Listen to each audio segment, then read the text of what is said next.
What's up, everybody? Welcome to another episode of Game Dev Unchained, the #1 game development podcast about game development and the lifestyle thereof.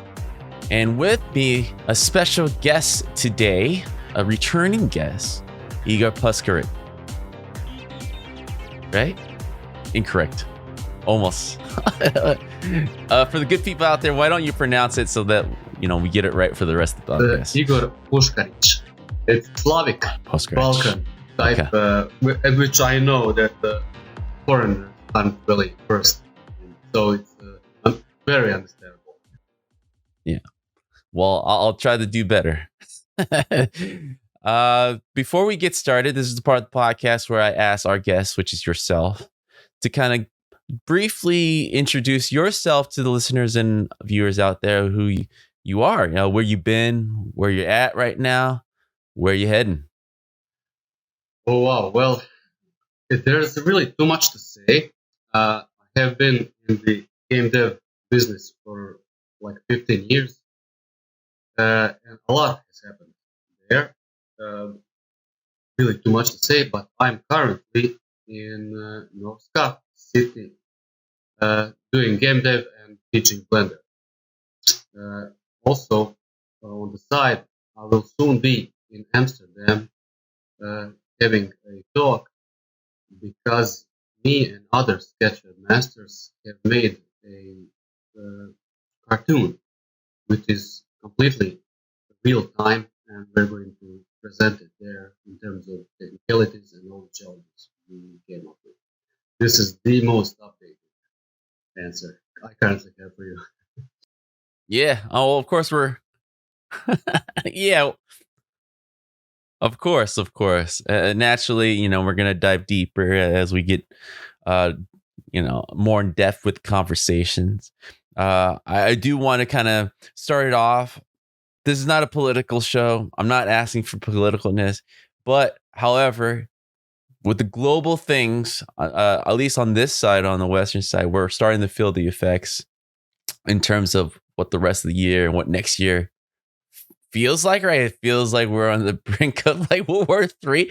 You're like, have always been near that area. How is that affecting game dev, particularly? Like, what changes, if any, have been felt to your day to day, creating what you want to create? Yeah.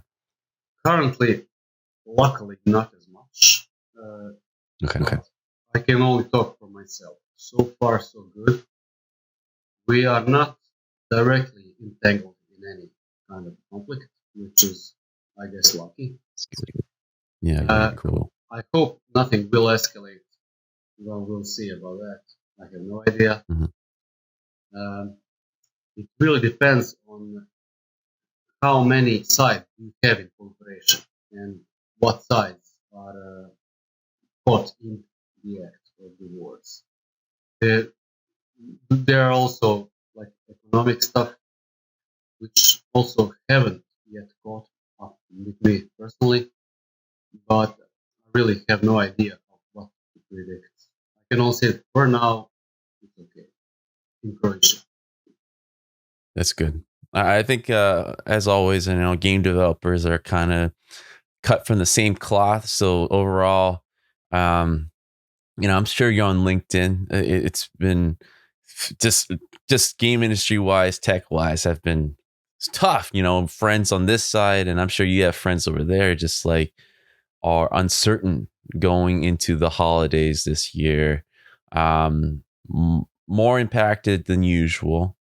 However, I kind of want to point towards someone like yourself, who've always been grinding, who've always been keeping busy, who've always been, through challenges of your own, have always kept your head high and developing, right? Which is, I think, the main message that everybody can benefit from, regardless of outside influences, outside issues, right? So this kind of lead into what we're about to kind of focus on today.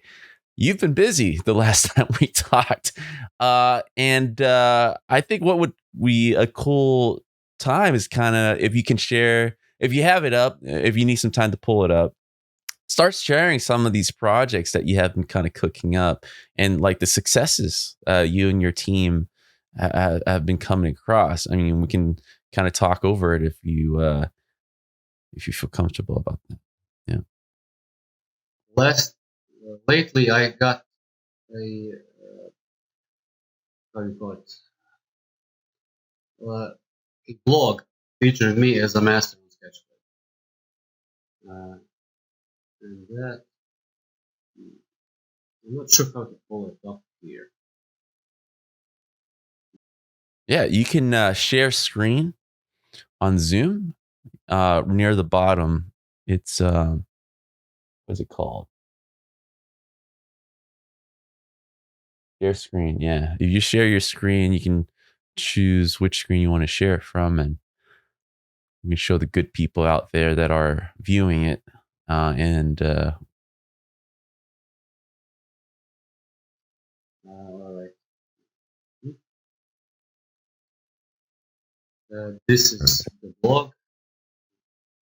As you see, it's really difficult for me to kind of sum up a simple one-time sentence because there's really a lot to say, and I don't know what the priorities are. But this kind of describes my work over the years, and like best of the best stuff. yeah. And I can say that being a sketchfab master is really cool, and the sketchfab team is like fantastically humane, just awesome. I can't say nothing less. It's just beautiful. Um, the other masters really chimed in with the Spark project. So where would you like to go first? We go from beginning. All right. So yeah, I mean, how did this start? Like this project, Meet the Masters. Well, for those who aren't familiar, what is this? Sketchfab. I think most people knowledge about Sketchfab is it Epic. Recently, well, 3 years now, I think. Along with ArtStation, they kind of bought it into their fold, but like Sketchfab was kind of like this leading website that was allowed to as a viewer for 3D models, essentially, right?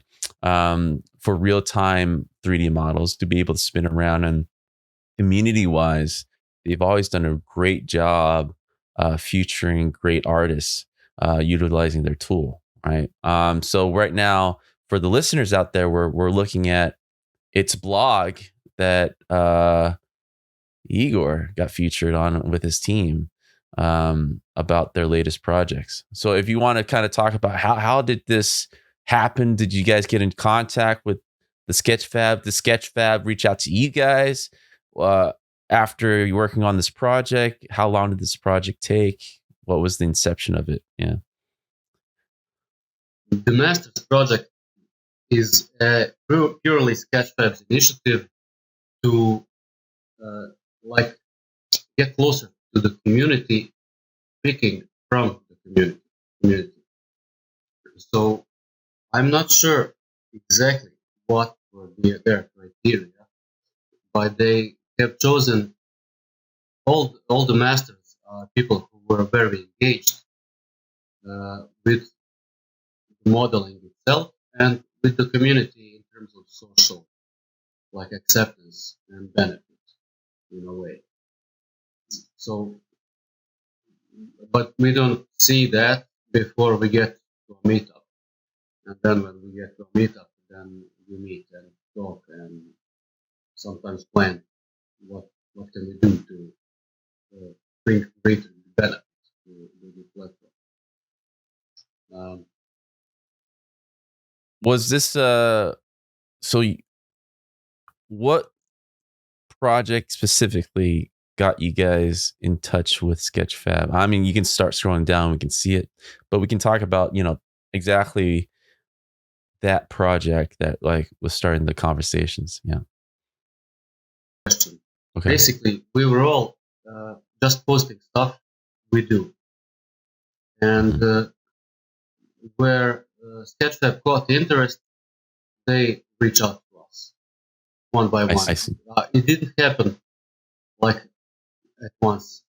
It was like a slow burn kind of action, the way I think Right. it happened. And it's nothing that's rushed in a way. They just kind of smell people who they believe would benefit in terms of from who a sketchfab would benefit in this way. So there are many roles that masters can take. Uh, some of them are just like solving spam. Some of them are like proposing staff picks. Some of them are sending postcards to more pronounced other members. There's really a lot of stuff you can do. For me personally, I spend like 2 hours a day, roughly, just picking up noteworthy deviations in posts from new members, from old members, and choosing what would I suggest to be picked, staff picked. Uh, and if, One of the yeah, if anything else comes up, I do that too. It's really cool. It's like a mini art direction in a way. yeah. Well, when did you guys? So with Sketchfab reaching out to you guys because of your rich history of work, was there a collaboration among you and the others here, or is this purely dedicated to your work right here, this blog? It's just about you. Uh, how, uh, how did the traffic? Did this engagement help with ArtStation traffic? And was you see uptick of people reaching out to you? What benefits have you been seeing with this type of collaboration with Sketchfab? For those who are unfamiliar, are always shy about showing off their work. Yeah.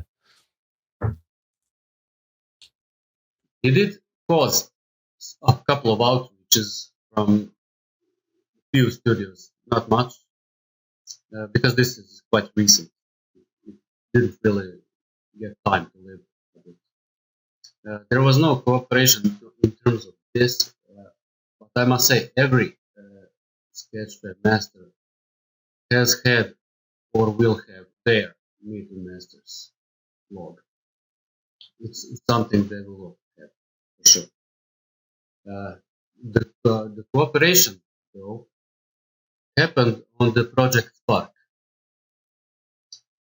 I will now stop sharing and reshare the Spark project. Sketchfab have always been like a peak tool itself, the website itself, the polish have always been impressive to me. I haven't gotten around to toy with it, right? But to me, it always feels like, why isn't everyone using this to show off their work? You know what I mean? As a 3D artist, it just seems like, yeah, images are so outdated. It just makes total sense to import everything. It just seems actually probably less intensive to do that. To have like a permanent 3D model to be able to spin around in real time. It just makes total sense to keep doing that, right? I feel like the potential of that is not really recognized, as weird as that sounds. Potential is awesome.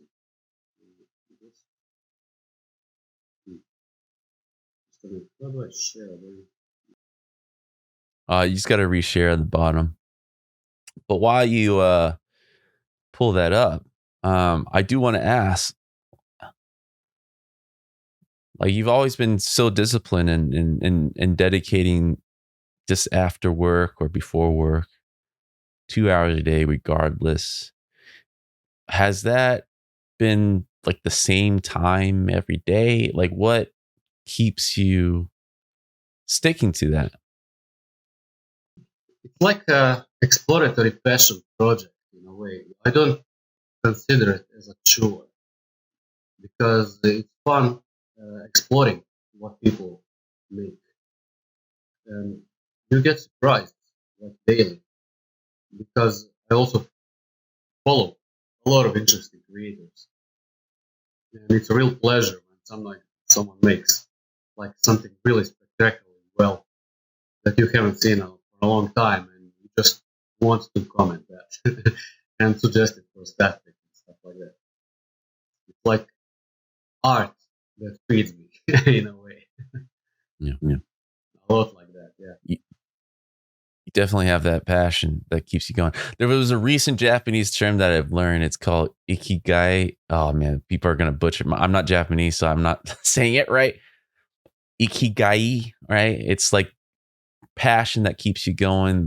It's like once that fire is gone, you see this a lot with older Japanese men, right? They kind of when they retire, they don't have that will to live, that fire burning, and you see like once the ikigai is gone, uh, and this doesn't just happen with older people. Obviously, there are game developers our age that even though they're working in the industry, it becomes a 9 to 5 very fast because they're just looking to get a paycheck, and their original reason to get into this industry kind of takes deprioritized, and you see them just losing their edge. Their skill set is not to date. They just do just enough. Yeah, yeah, that passion. Yeah, When there's no exploration anymore, then it just becomes a chore. And yes. boring. There you go. I think yeah, that's exactly it. Yeah. That's something I never want to experience because ideas are what propels in my case. Without ideas, it's just work, and work is boring and it doesn't really chime into nothing other than itself. I want to ask you this before we get into you sharing this project, Spark and Bibi. How do you keep distractions getting in the way? I mean, obviously, you're a young guy, right? I'm assuming you're dating, right? Or you have a significant other and all this other stuff, hanging out with friends. How do you keep that, separated? Really separated. I'm actually 43, not married, have a girlfriend, Mhm. and it's tough. Sometimes time is really expensive thing. Yeah. You know that. For example, my kind of sacrifice is that I don't play games anymore as much as I want because games made me want to do this. Basically, Yeah. I'm an artist and an inventor. I'm a conceptual, I'm a conceptual dreamer. Probably the best like description. And games had a lot to do, and movies to do with developing of those stuff inside it. However, uh, when you start doing this and you start inventing stuff, then it feeds you in a way. So I don't feel the lack as much as I thought I would. But I do want to play some mega games someday soon because I miss them. I miss big games. I miss the time. Yeah. Otherwise, it's awesome. I got a great team, great friends, so it's not a chore really. Well, my girlfriend. Yeah. You just deprioritize some things. Your time is the same, and so you just kind of prioritize certain things at this moment, right? But I hear you too, man. I'm having. I think this past year was definitely at the beginning, I got like the Steam Deck, right? The handheld Steam machine, which has been helping me, carry PC game because I'm primarily a PC gamer. A lot of my, I've been able to play more games with it. Uh, but I'm like you, dude. Like gaming is not as much as a everyday thing as it used to be, right? There is definitely a desire to connect to make sure, but it is one of those things that you know you just gotta make time, honestly, and you can squeeze everything in. You just gotta make time, yeah. I do play Oculus Quest sometimes because Oh, okay. I can squeeze in like an hour and a half sometimes once a week. So there is that. Oh, I do want to ask you this because I feel like you're always exploring new techniques and interesting ways to make content. Um, Not sure if you mentioned this last time, but VR modeling, right? Just sounds. I tried it a few times. I wonder, have you had the opportunity to kind of try it out? With substance, especially having like a okay, but I'm all kind of waiting for the time it right, stops being a tech demo. For now, I don't have the time, but I am looking at it from time to time. it is of interest, right? It is interesting. You see, oh yeah, okay. 100%, yeah. Especially now that I'm kind of teaching 3D modeling also. Yeah, yeah. We kind of have these multiple scopes in line, so to speak, so that when they become mature, so that we can incorporate them in an interesting and useful way. Perfect. All right, let's go ahead and dig into this project, man. When I reached out and you were showing me this has been. It looks like a Pixar animated movie, man. And the way you guys did it with Sketchfab, yeah. Well, with Sketchfab, I mean, that's for those that are not watching and just listening. I highly suggest to click on the link and follow along with the video because it is a waste not to see this work. This kind of reminds me, speaking of VR, in the early VR days, they kind of started to basically make Pixar for VR, right? Putting on the goggles and watch a Pixar movie by being in it. Sketchfab and the way you guys doing it kind of is like a new way to watch a short film. It reminds me of that as like, hey, here's another way to enjoy it, Um, do you mind kind of talking? Yeah, exactly. Do you mind kind of talking about this approach, this idea of like a diorama of watching essentially a short film? Exactly. Yeah, we wanted to bypass the limitations and turn them into like benefits in an interesting way while playing and trying to make something cool. It took us a year to create this animation. So uh, the team, me and Conrad Justin will be the ones who will be speaking at this year's BlenderCon in a few weeks.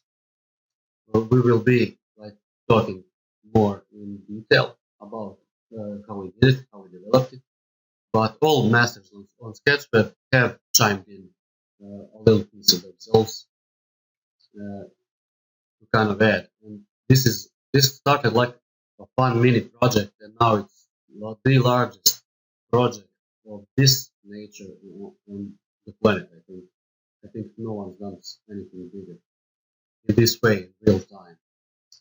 Uh, the fun part to me was making limitations work for us in a way, kind of, and where we got where we had to sacrifice, we just had to make it into a kind of how I say advantage, so to speak.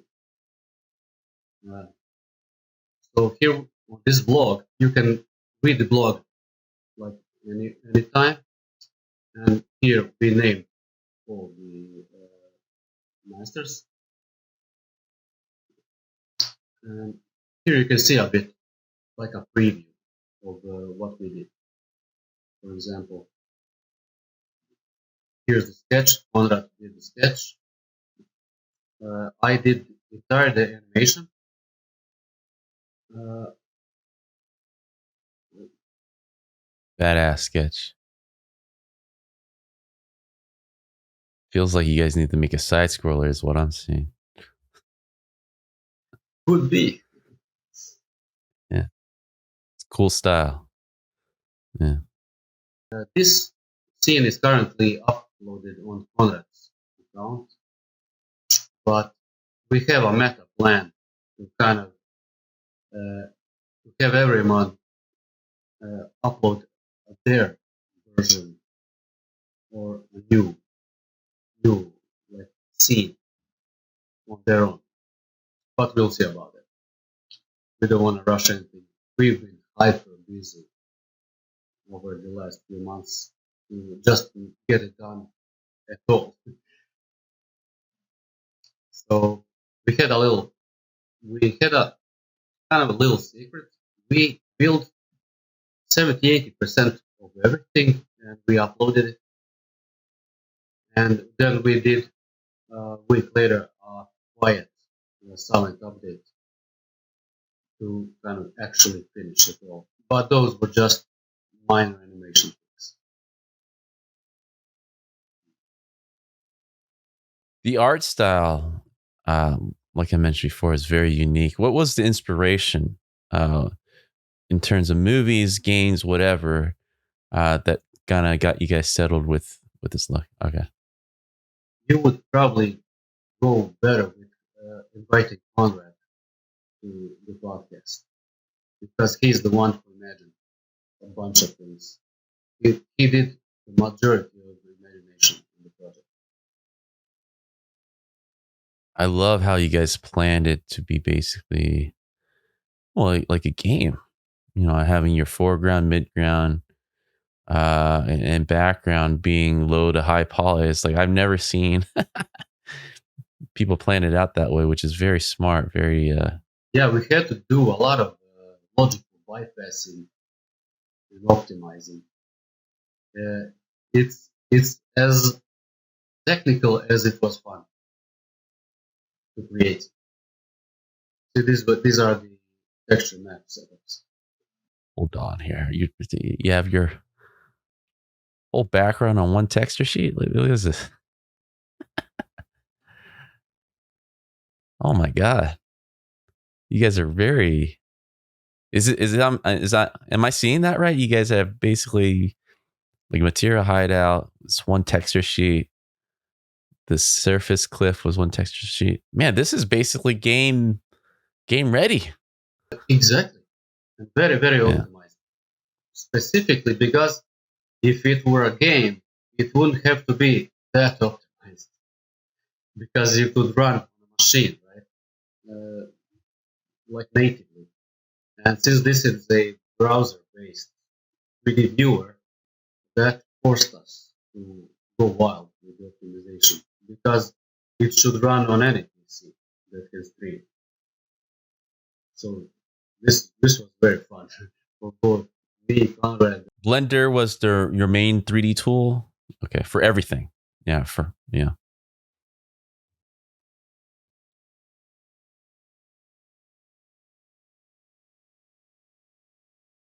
beautiful. What I'm assuming it was collaborative, but who was the main art director person? Was it you or someone else that was kind of like just making sure all, because the colors, the composition is, yeah. Mhm. Beautiful, man. The lighting is great too. Definitely. In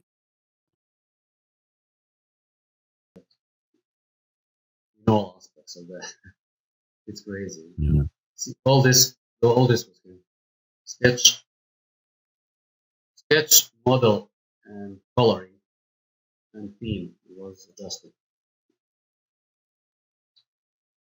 I'm sure there was a collaboration, but like since your guys' sketches are so close to basically the final, was there any like back and forth revisions 2, 3, 4, 5 before you guys settled final? But was it really straightforward as soon as we determined the sketches, we basically built it and didn't waste any time?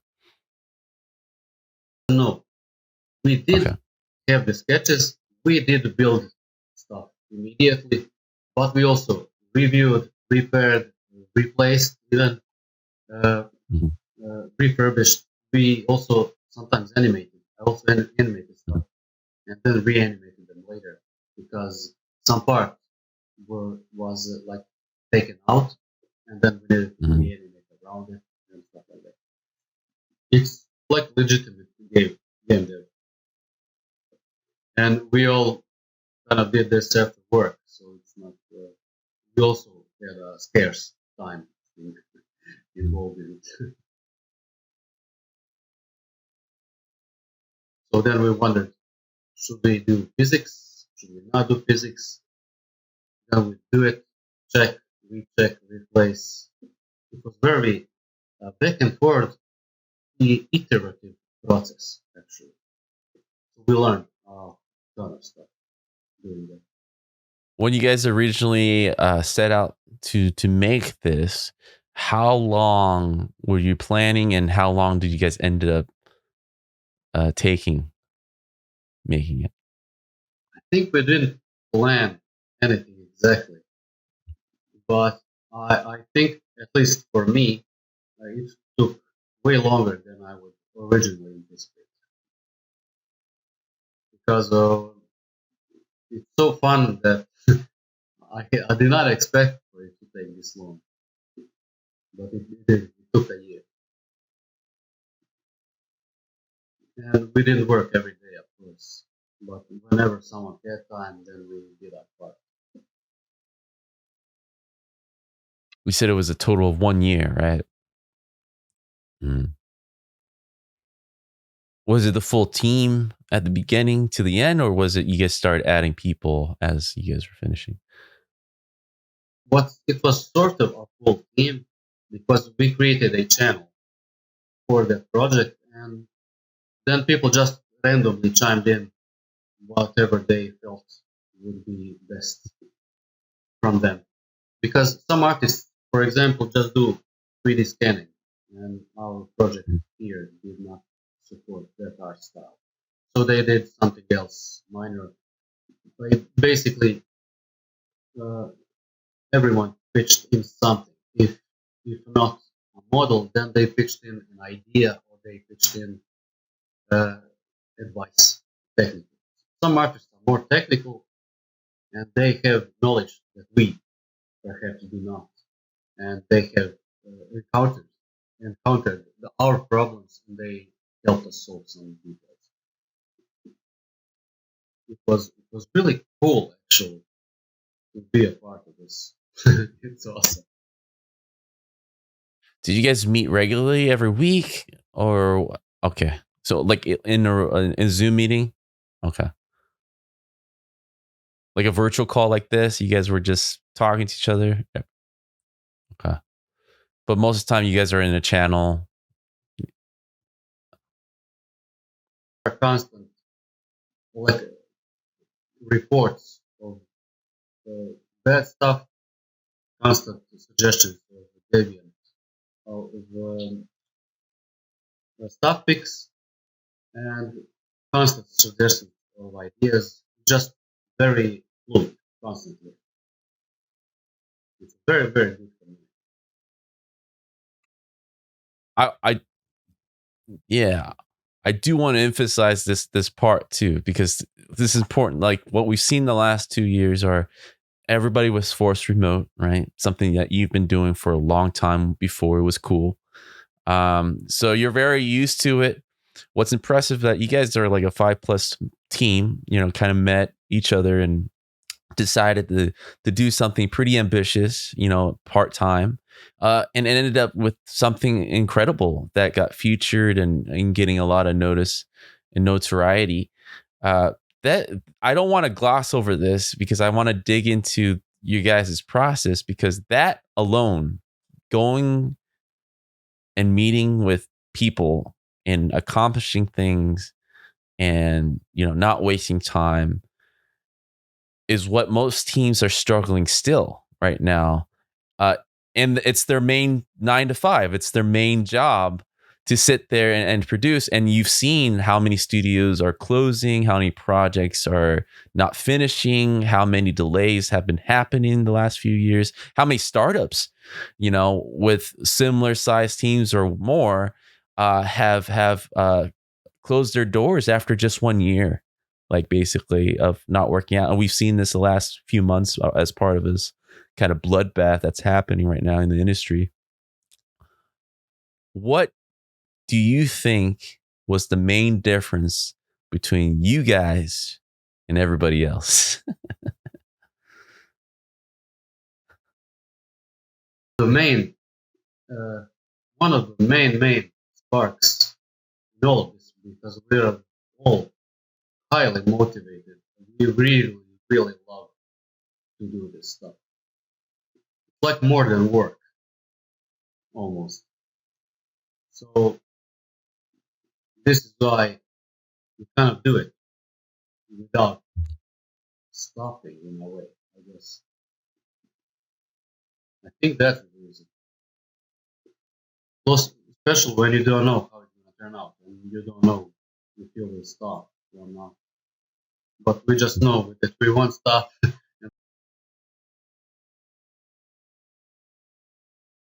But like, you guys weren't all like, none of you guys were friends, right? Before all this, really. Yeah. That's even crazier. It's like Me and Conrad are going to meet each other in Amsterdam in 2 weeks. First time ever. And we were working on this, and we knew each other for a long time. Yeah. On sketchfab. But that's what I mean. That's even more. It's literally just like, let's do something. I don't know you, you don't know me. There's like 5+ of you guys scattered around the globe. A lot more than that. Yeah. 10. I mean, that's an indie team, basically, right? Something that, veterans in the industry, with 20+ years aren't able to do still. I mean, it seems like what you're saying is that you met by chance or by design very highly motivated, like-minded people. And I think what I'm hearing too is that you guys all did this before, right? Remotely freelancing, always hustling, like hustlers, like always doing side things passionately. And that's what worked. Is that you guys like, oh yeah, we've done this before. No one's new to this. Everyone managed their own time. Everybody was responsible, because I'm sure like when you start getting to a group online, especially, things come up. It's like, hey, sorry guys, didn't do anything this week. My kid, this and that, my wife, this and that, the excuses. And then it becomes 2 weeks and then 3 weeks. And eventually the team starts falling apart because, the motivation and inspiration isn't there. No one's as dedicated. And so and it's always like, at best, what I've seen is like someone kind of carries the weight for 2 weeks, right? Motivates the rest of the group. And then someone else, does that another 2 weeks, and then it keeps the project going. But it's like barely surviving, right? In that way. And it takes obviously longer. But you guys, to go accomplish something like this in your spare time, what I'm hearing too from you is like there was constant work and updates. But the way you guys laid it out, even just the presentation of it, requires so much time and attention that I don't see any accident to how this was done. Like this guy, you guys had the best people doing what they needed to do to get this done. That is incredible, man. That is very rare. Yeah, it's very rare. Like the way you guys are planning this is better than most game development teams that I've seen. You know, I work in code development, so what we do is like servicing others to finish their games, right? And when we like the type of things that they give us to kind of finish off is nowhere near as clean as this. You know, it's like, hey, this is the plan. This is how we're gonna do it. All right, do it. Right? It's never it's never that. Man, I wish it was like that, but it's but what you're showing me is something that clearly your team has that. You know, you guys knew exactly what you wanted to make. Yeah. To feel in real time when something is off, when some intention goes bad without plan, we just correct it immediately because Sketches are awesome. yeah. Like we want it to feel playful, interesting. Like I pioneer same tech done in a different way. We just love it.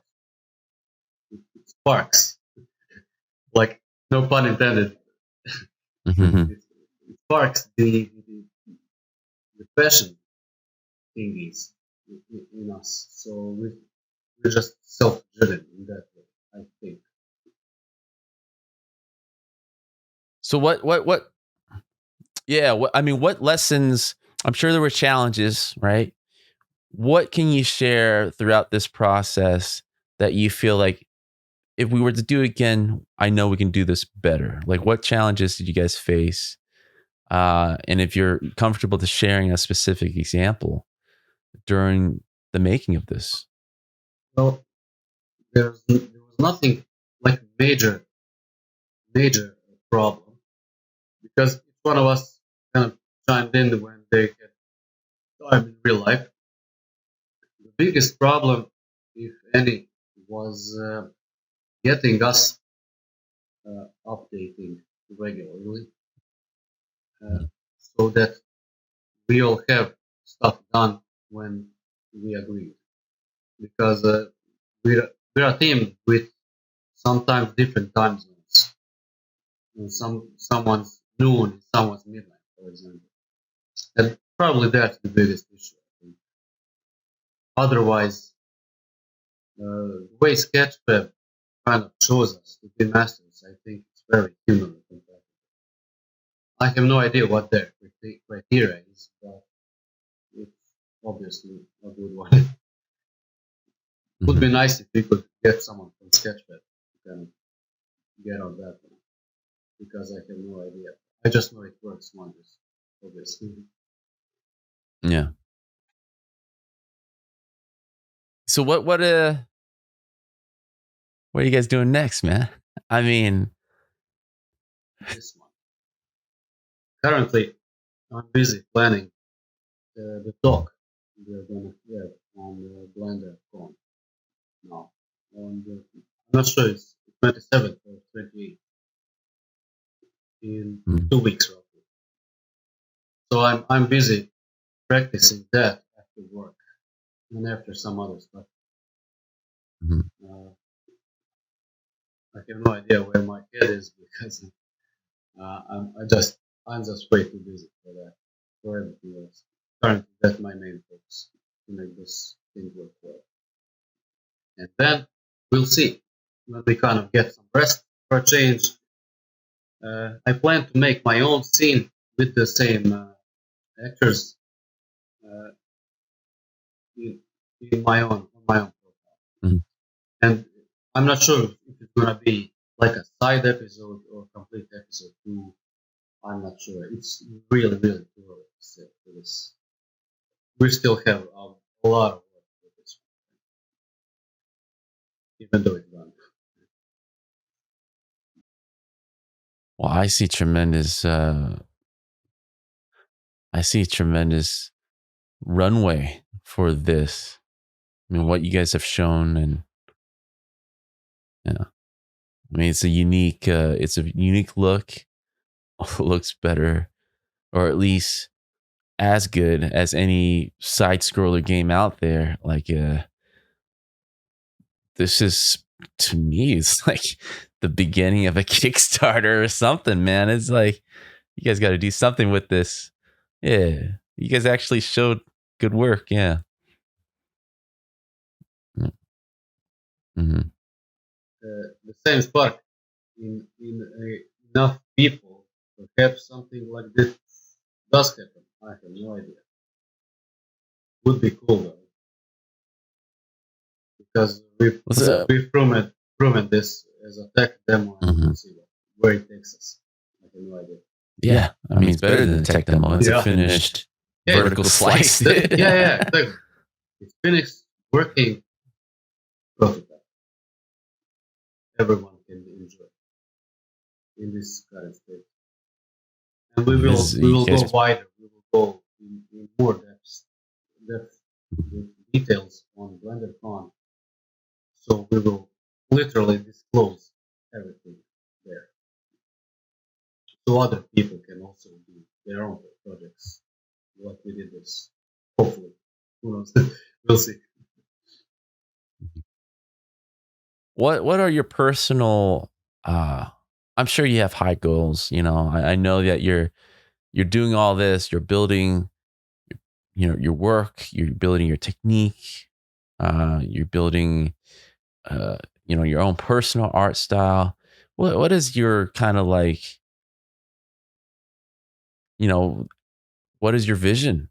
Is it at some point someone kind of coming to you with a bag of money is like, I want to give you a chance? What would that be? Like, what would you want to do with that? If that is like, hey, 3-5 years of, what do you want to do with that? It's like, if money was not a problem. Yeah. I would probably not stop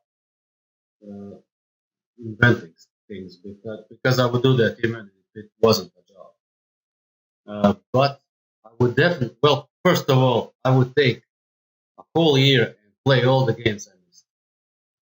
This is one thing that catch up. I would definitely 100% surely do. Yeah. And then some life stuff, maybe buy a house or something and stuff like that. But mainly I would rest because I haven't rested for a very long time. Yeah. Because I constantly want to do stuff, achieve stuff, create stuff. Yeah, I feel that too. Yeah, it's like as a creative, yeah, you create from experiences, and I felt like for a while I kind of been pausing on experiences, either through games or just travel or just spending away time, to kind of refuel. Yeah, I feel exactly the way you are right now with that. Yeah, it feels like I need to refuel. To inspire. If you have some imagination, like you go for a coffee with a few friends and you get like 100 ideas. Just so little time and so many ideas. That's kind of the main stuff. What kind of games that you've been kind of, it's on your wish list, or you kind of have it in a wrapper, or it's in your Steam that you haven't been able to touch, but you've been hearing the last couple of years or 3 years, however long you haven't been playing? What's the main game that you've been like, oh man, as soon as I have some time, I would love to kind of go through that one? I have a huge list, but I feel like I missed some Cyberpunk. Cyberpunk. Yeah, I think it's right up my alley in terms of the design. I'm happy I didn't take it right away because it was buggy. I now have no idea what it's like, but I would like to have like 3 months. That's on my list too, dude.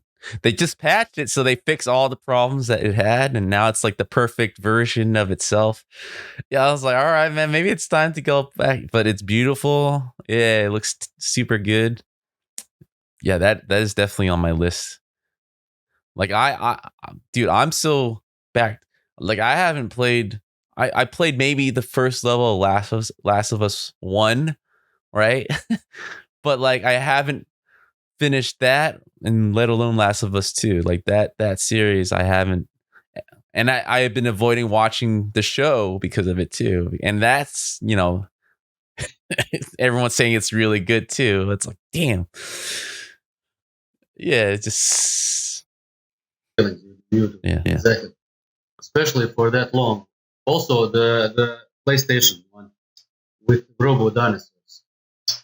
What's his name? I forgot. Which game? PlayStation 5 exclusive with robotic dinosaurs. Forbidden. It's not the dinosaur one. Like Horizon Zero Dawn. No.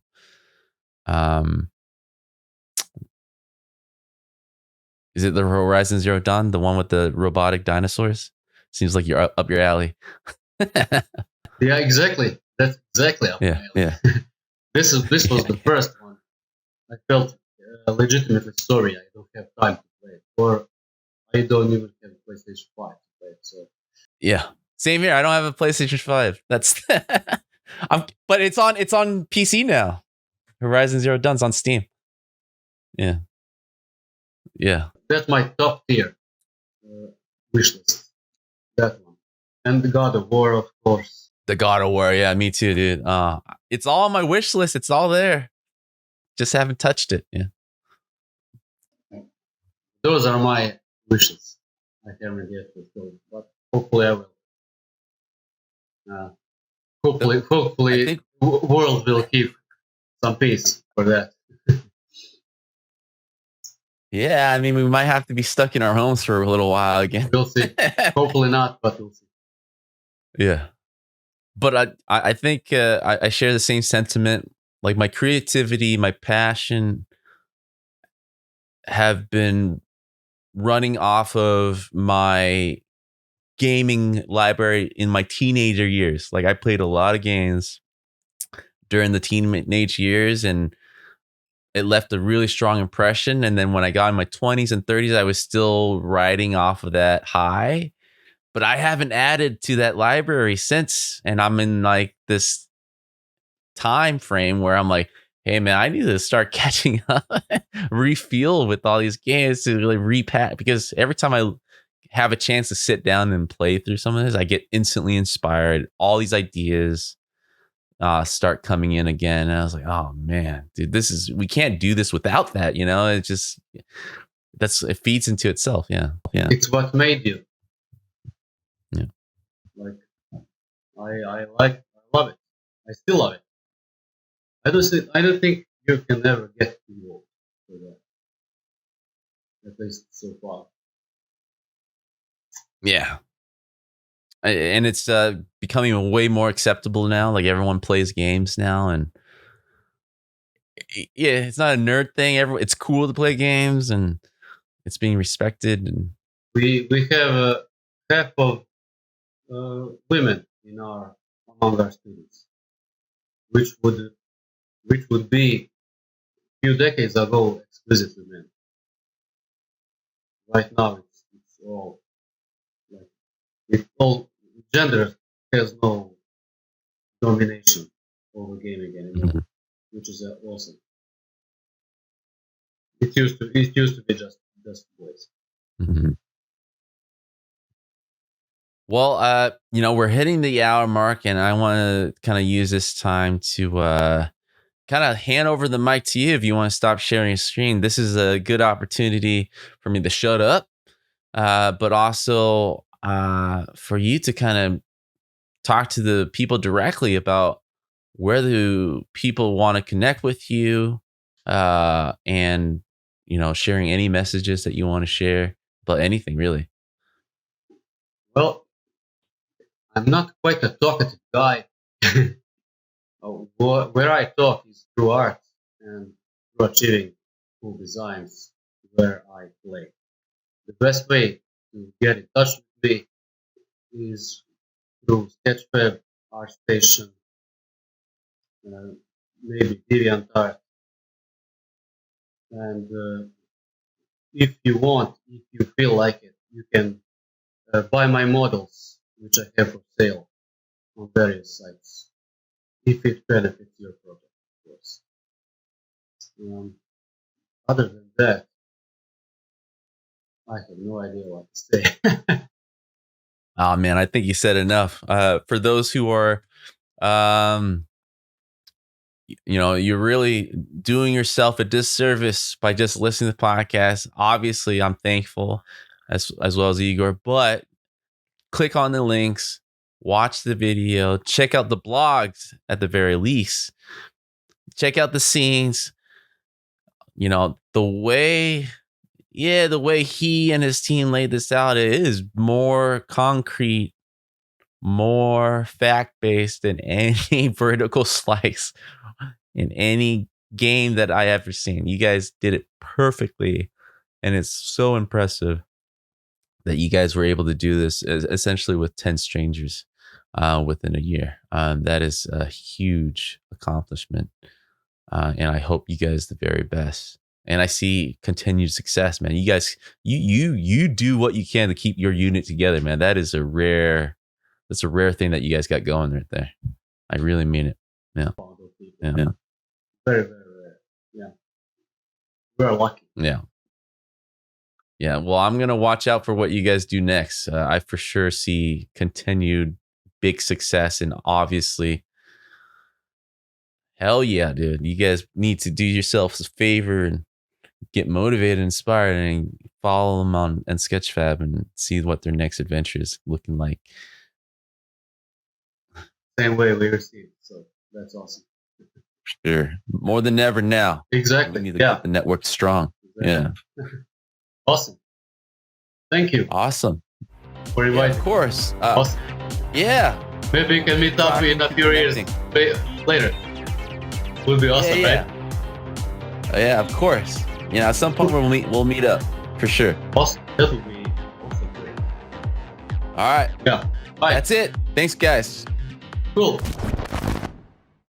Hello, everybody. Brandon here. I want to talk to you today about something very special. We've been on this wild ride together, haven't we? From my early days as a senior employee, feeling a bit lost, all the way to leading multiple studios, transitioning to smaller indie teams and to the mobile industry, and now running my own game studio for the last 6 years. Throughout this time, you've been here listening and learning along with me, sharing this never-ending journey of discovery. This year, I'm kind of on this quest of meeting serial studio founders, discussing acquisitions, or exploring what it takes to grow a studio to over 100 developers. I've always tried to find an exciting topic to delve into, and every year is a little different. The focus is a little different because that's where I am in my career currently, and I want to be able to share what I'm learning with you guys. So I've always been dedicated to asking the tough questions, bringing you insightful answers from industry leaders and experts. And now I want to share with you how I'm applying these answers to my own journey. This is why I'm excited to announce that for just $1.99 per month, you can now subscribe to our exclusive content series. These bonus episodes will give you a deeper look into my personal experiences and how I'm putting into practice what our esteemed guests are preaching. It's more of a personal side of the journey that I hope will show you that we're all in this together and we're all continuously learning. Whether you're a game developer, studio founder, or just a passionate gamer, there's something in it for everyone. By subscribing, not only will you gain access to this exclusive content, but you also be supporting the ongoing production of the regular programming. It helps keeps the lights on and ensures that I can continue bringing you top quality content and insight into the world of game development. The links to subscribe are in the description. Your support means the world to me and helps me keep doing what I love, sharing this journey with you. So show some love, hit that subscribe button, and let's continue this adventure together. Thank you all for your continued support. And as always, stay tuned for more exciting content. Until next time, this is Brandon, signing off.